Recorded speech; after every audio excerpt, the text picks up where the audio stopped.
I've been fired from the company I started, with my partners saying that didn't have enough. And I look at it and you say, well, you must really be a lousy guy. No, we're just really different. We're just really different.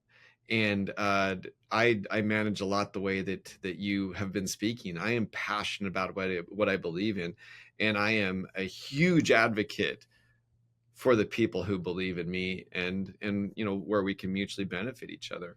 But at the same point, with that passion comes problems. It's what drives the world. I think it's what sets the world on fire. I think it's what keeps us in it, but it's also what scares other people and makes other people jealous. Yeah, no, I agree. And I think,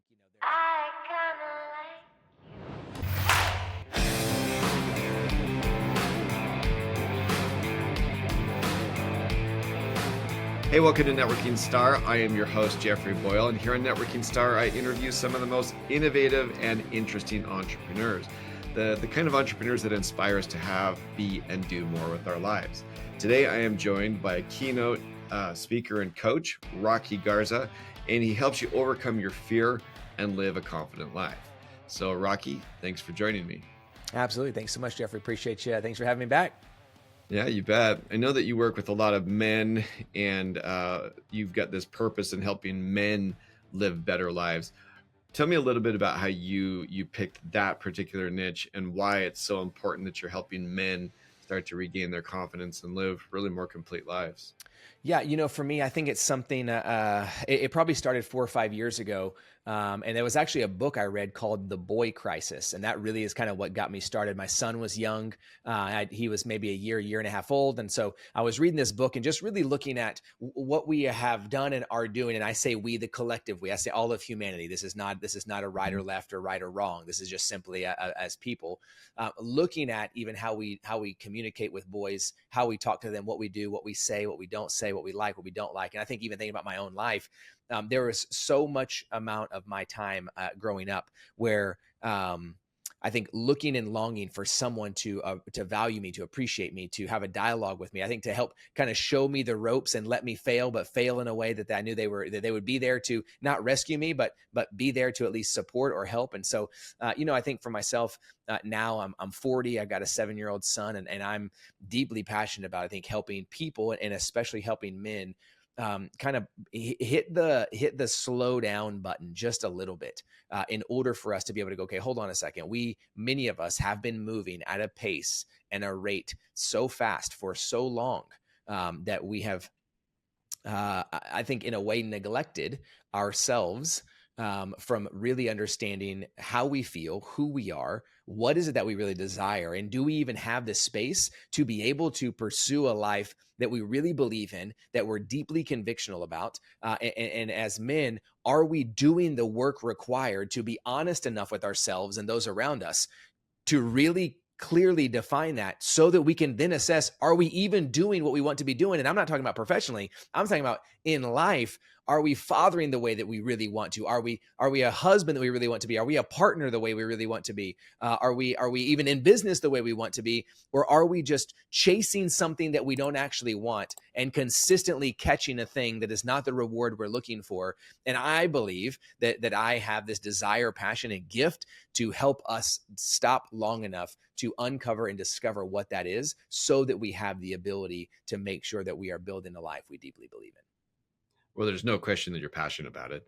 It's kind of thing that, we met over social media, and I like to bring people on that really have a passion for what they're doing. There's no question that you do. And when did you start to feel like, feel this just strong passion to help men start to have that purpose? You're essentially talking about a purpose-driven life. Yeah. When did this start to become such an important deal to you? Yeah, I think it was probably 6 or 7 years ago. I had started my business back in 2014, so it's been almost a decade, and probably about 4 or 5 years into that. So 6 or 7 years ago, I think really taking a look at my own life, and it really spurred from a place of going, where do I fit? Where do I belong? I spent so much of my life asking, where does Rocky fit? Where does Rocky belong? Where's my group? Where's my community? And not just community, like people that I'm around, or even people that I go to the same place with, but where are the people in my life that really know me, really know what's happening, and then also want to see me win? Like, are willing to be a champion for what I am doing. Where does that group exist? And I think I found there were so many places that I could go where there were people there that I knew, but were there a lot of places where I could go where people knew me? And I think for me, that distinction really is what spurred this, I think, this passion, this desire to really hone in and deeply care and really look at how do I help men get to a place that we're building a life we believe in, is because I was longing to be a man to get to a place to build a life I believed in, right? And so I think so many times the problems that we solve for others, and I say that in a very loose way, but in any business, ultimately that's what we're doing, right? We're selling the ability to help solve a problem. Well, I have spent the last 40 is dramatic because I guess you don't do it when you're a toddler, but I've spent at least the last 20 years, 15 to 20 years, looking for myself. Where do I fit? Where do I belong? What am I doing? And how do I rally the troops that I can look across and go, I want to see Jeffery Boyle win. And him winning is not at my cost. Like there's no reason, because we're not doing the same thing. And even if we all have the same podcast with the same idea, there are millions upon millions of people that we could participate with to get a message out to the rest of the world. How and why do I consistently believe that there's a scarcity of resources, there's a scarcity of time, and if I don't take everything that's mine, then everyone's going to take it from me? And I think that is, I believe that's the opposite of not only what is true, but the opportunity that we have to live and support one another, especially as men. Women are so good at this. Like, they're so good at it. Like, my wife is so good at supporting other women. They're so good at encouraging each other. They're so good at not believing that someone's trying to get them, rob them, screw them, get them out of the thing that they need. And I think there's something in that for men, for us to recognize how much more powerful. And I use that word not in the sense of authority and domination, powerful in the sense of an internal thing, an inner strength that we have. How much more inner strength could we unlock and uncover in ourselves if we knew that we had a group of men surrounding us that wanted to see us win, maybe even more than we believed in ourselves that we could win? How dynamically different could our life be? Yeah, and I think that that's kind of what you're talking about is, you know, there's a couple of, I'll try to unpack that, the layers of that onion that you just revealed. Something you said at the beginning of that last comment was be around guys that want you to win. That's really a problem anymore. You're around a lot of guys with, and it's not just guys, around people that have all kinds of just subterfuge of making sure that they come out on top, and there's really difficult to have this bilateral relationship where both of you are winning. And another thing that you said, where you could go, where a group of guys do need guys. And I say this all the time with my wife. It's like, I don't need friends, I have you. But she always goes out on girls' nights out, and a lot of times as we get married, we have kids, we really stop relying upon the guys really to help prop us up. Why do you think it is so much more difficult for guys to have that support group of other guys compared to women, who it's so natural to them? Yeah, I mean, I think inherently, I believe there's just something innate in us that as men, we have this internal human nature that says we have to go do it by ourselves. That if we can't Yeah. prove that we can do it by ourselves, and we can only prove that we can do it with others, then that means that we're weak. And I think for a lot of us, I don't even know where we get that from. Like, I think it is something intrinsically in us. Like, we could go back in history a really long time, and there's something about, like, hey, we got to eat. I own the spear, so I got to go get an animal with the spear so that we can eat, because it's my job to go get the food we eat, right? Like, I think just very, very naturally in how the world worked, there's always been something innate that for many folks, not everyone, but a generalization is like, there's certain responsibilities that have been for men. And so I think because of that, we've kind of taken and absorbed that. And then we have this belief that the phrase for myself that I try to use as often as possible, I believe that we unlock something in us as men when we recognize that vulnerability is not simply the exposure of weakness, but Mhm. rather vulnerability is our greatest opportunity for growth.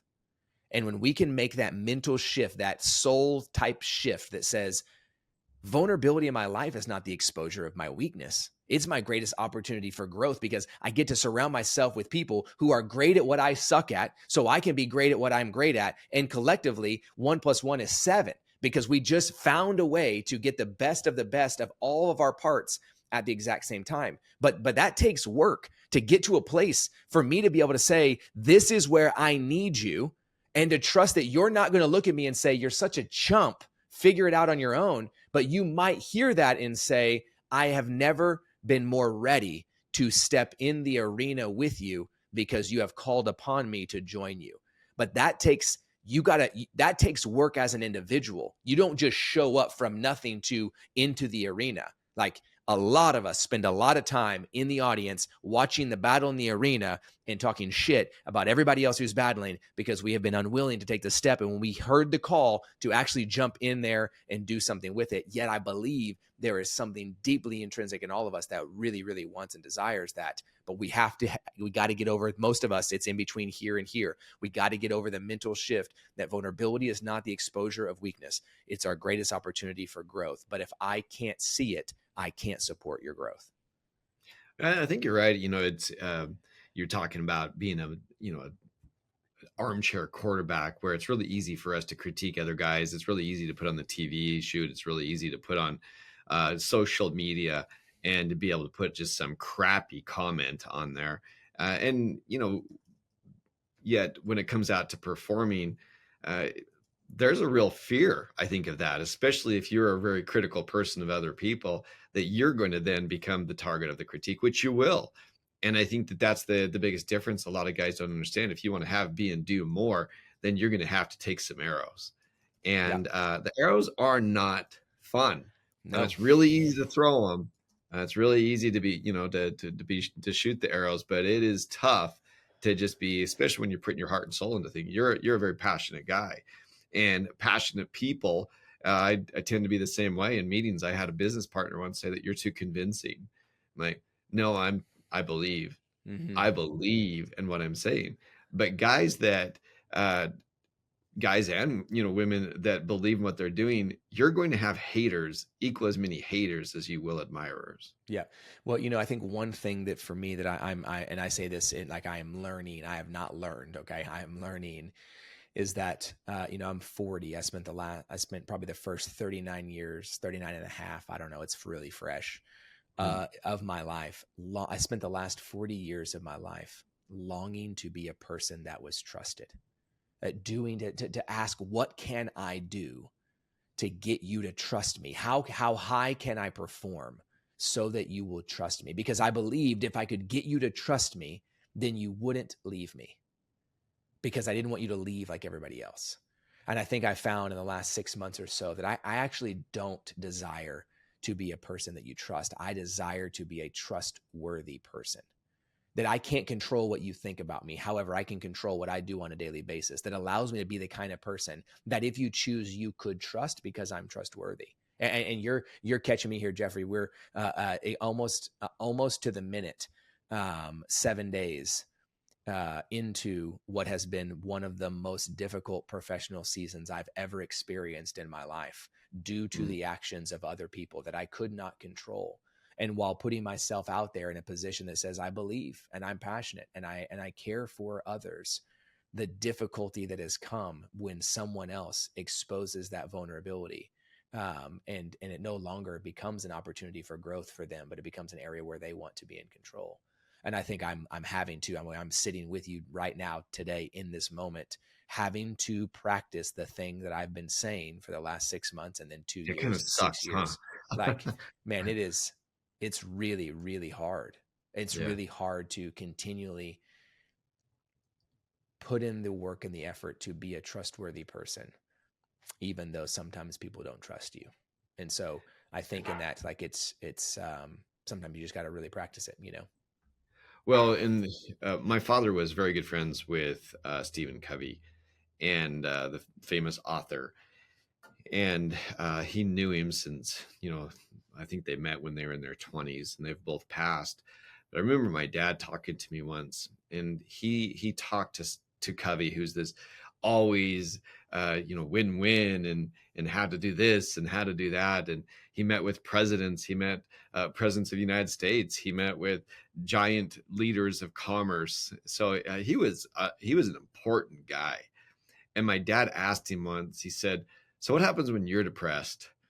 And he goes, well, I go to a private place and read some of my books to make sure that I am who I wrote for others to be. And Mm. that's really the issue, that we all go through these issues. We all go through it, and I think it's just speeding up.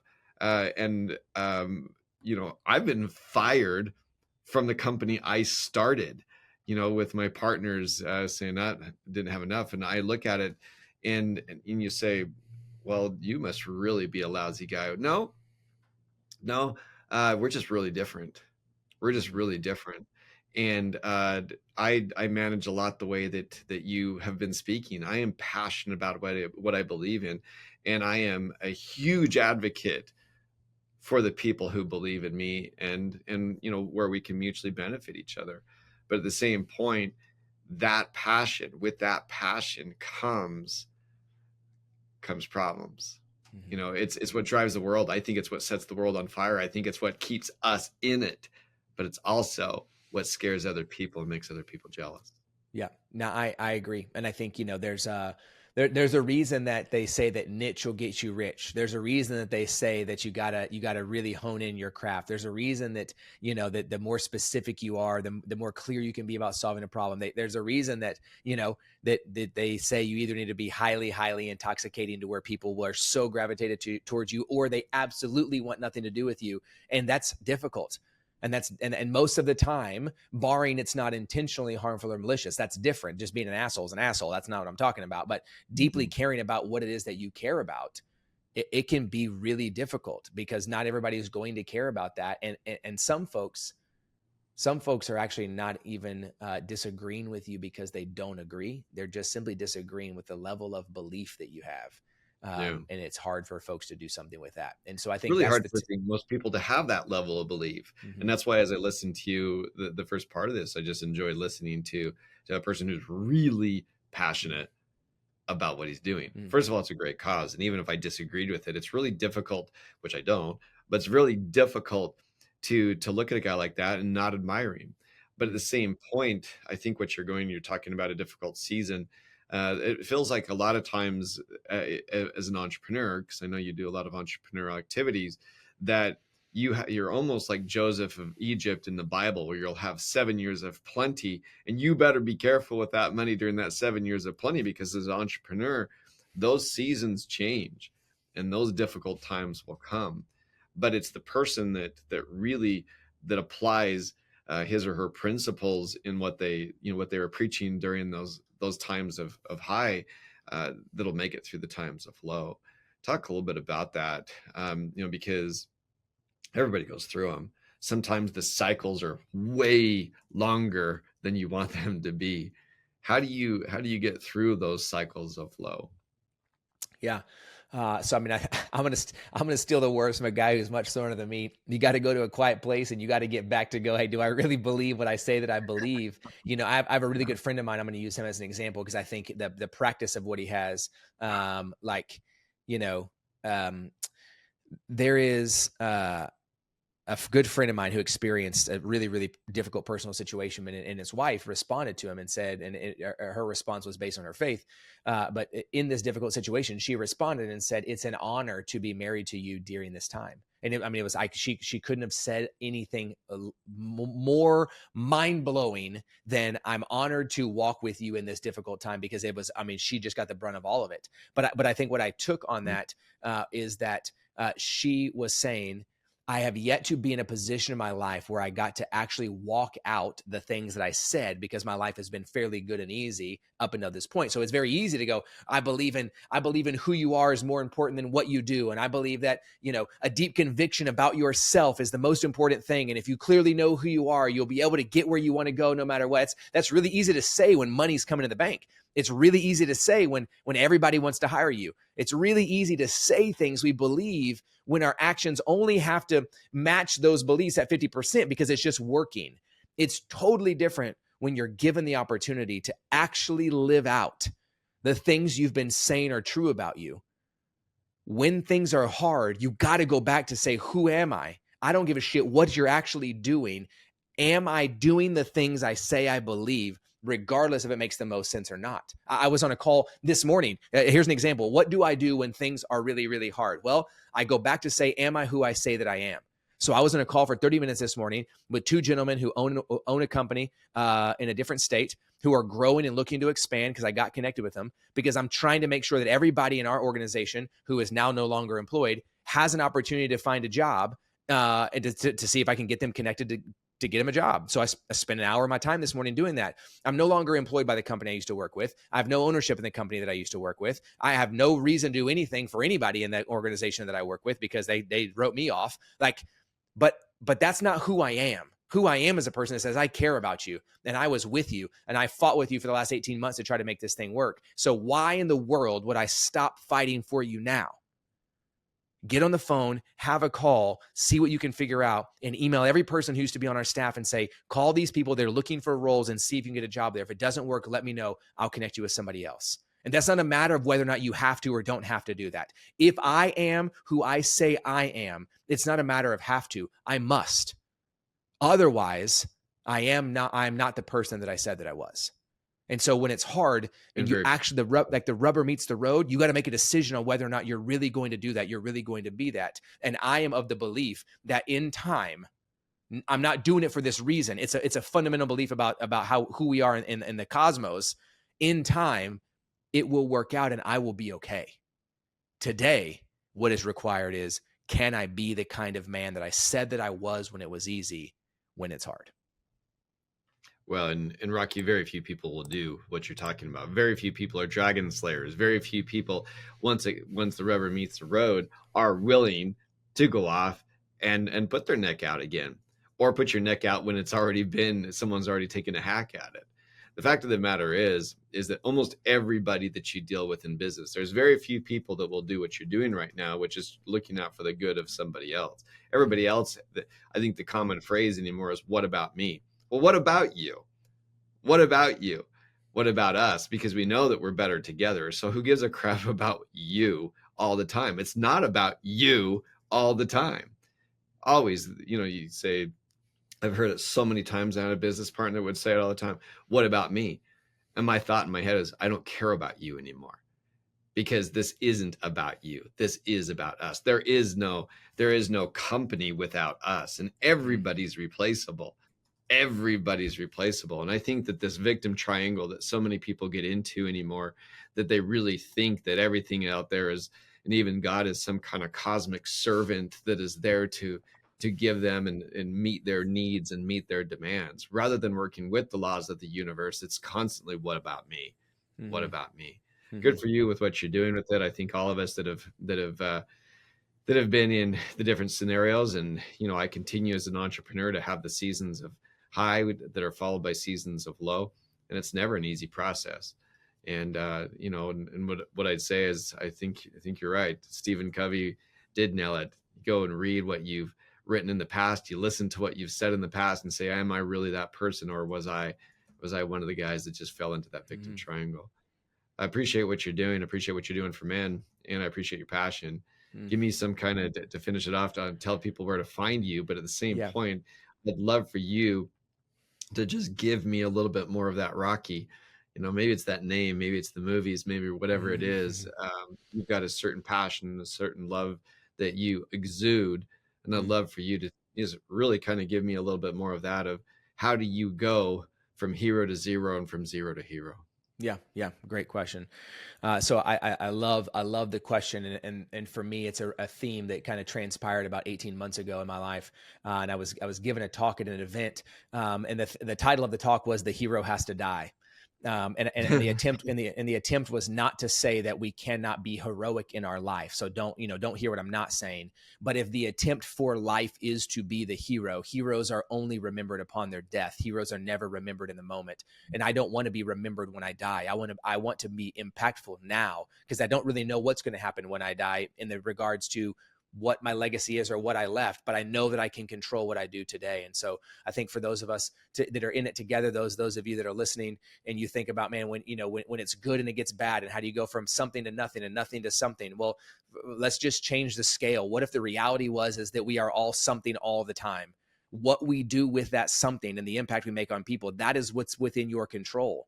I can't control the decisions a business owner made. I can't control what the economy does. I can't control whether or not my kid does or doesn't make the team, or they do or do not like me, what I can control is the actions I take on a daily basis. And those actions must come from what I absolutely know to be true about who I am.